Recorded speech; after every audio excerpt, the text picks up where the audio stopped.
अस्सलाम वालेकुम, मेरा नाम है मोहम्मद शफीक और आप देख रहे हैं MS सोलर यूट्यूब चैनल। तो सोलर सिस्टम लगवाने के लिए सबसे ज़्यादा जो पूछा जाने वाला सवाल है वो ये है कि घर में ऑन ग्रिड सोलर सिस्टम लगवाया जाए या हाइब्रिड लगाया जाए। तो ऑन ग्रिड के कुछ फ़ायदे हैं और उसके कुछ नुकसान भी हैं, ऐसे ही हाइब्रिड के कुछ फ़ायदे और नुकसान हैं। तो कोशिश करेंगे कि सबसे कम टाइम में इसको कवर किया जाए। सोलर सिस्टम में ऑन ग्रिड इन्वर्टर ऐसी जगह पर लगाना चाहिए जहाँ पे लोड शेडिंग या तो ज़ीरो हो या तो ना होने के बराबर हो, क्योंकि ऑन ग्रिड इन्वर्टर सिर्फ तभी काम करता है, इसके नाम से ज़ाहिर है ऑन ग्रिड। जब तक आपका ग्रिड वापडा की लाइट होगी तो ऑन ग्रिड सिस्टम वर्क करेगा। जैसे ही वापडा की लाइट चली जाती है तो ग्रिड क्योंकि ऑफ हो जाता है तो सोलर सिस्टम काम करना छोड़ देता है। बेशक डे टाइम हो, आपका सोलर इंस्टॉल हो, लेकिन फिर भी ये आउटपुट आपको देना बंद कर देता है। इसके मुकाबले में जो हाइब्रिड इन्वर्टर है उसमें जब आपकी सोलर की जो लाइट है वो मौजूद हो तो आपको आउटपुट मिलती रहती है, बेशक आपकी वापडा चली भी जाए।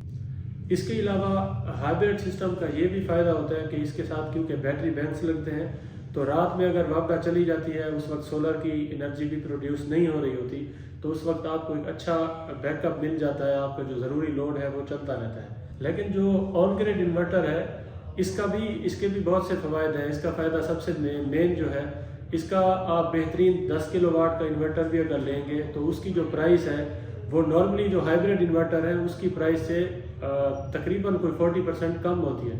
और ये है भी IP65 में 5 साल की इनकी रिप्लेसमेंट वारंटी भी आती है।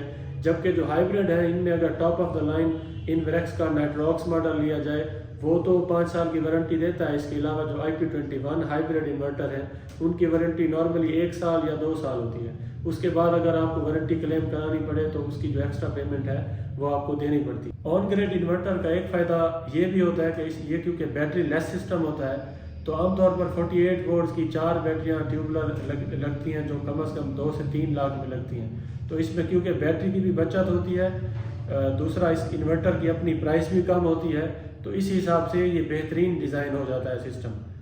अब वीडियो को समराइज़ करते हैं कि बेसिकली वो कौन से लोग हैं जिनको हाइब्रिड इन्वर्टर लगाना चाहिए और वो कौन से लोग हैं जिनको ऑन ग्रिड की तरफ जाना चाहिए। ऐसे एरियाज जहाँ पे लोड शेडिंग बहुत ज़्यादा होती हो या 1 घंटे के बाद लाइट आती हो, लाइट चली जाती हो, तो ऐसे इलाकों में मैं रिकमेंड करूँगा कि आप हाइब्रिड इन्वर्टर की तरफ जाएं, क्योंकि ऑन ग्रिड इन्वर्टर बार बार आपको इंटरप्ट होते रहेंगे और आपको मसाइल का सामना करना पड़ सकता है। ऐसे एरियाज जहाँ पे लोड शेडिंग बहुत कम होती हो या ना होने के बराबर हो तो वहाँ पे मैं सजेस्ट करूँगा कि आप ऑन ग्रिड इन्वर्टर की तरफ जाएं, क्योंकि इसकी जो इंस्टॉलेशन कॉस्ट है वो भी बहुत कम है।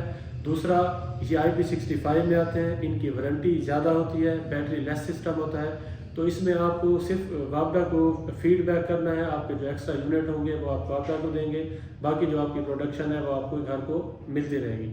तो मैं उम्मीद करता हूँ कि आपको इस वीडियो से कुछ बेहतर, कुछ अच्छी इन्फॉर्मेशन मिली होगी। तो अपना बहुत सारा ख्याल रखिएगा। इंशाल्लाह मिलते हैं नेक्स्ट वीडियो में, तब तक के लिए अल्लाह हाफ़िज़।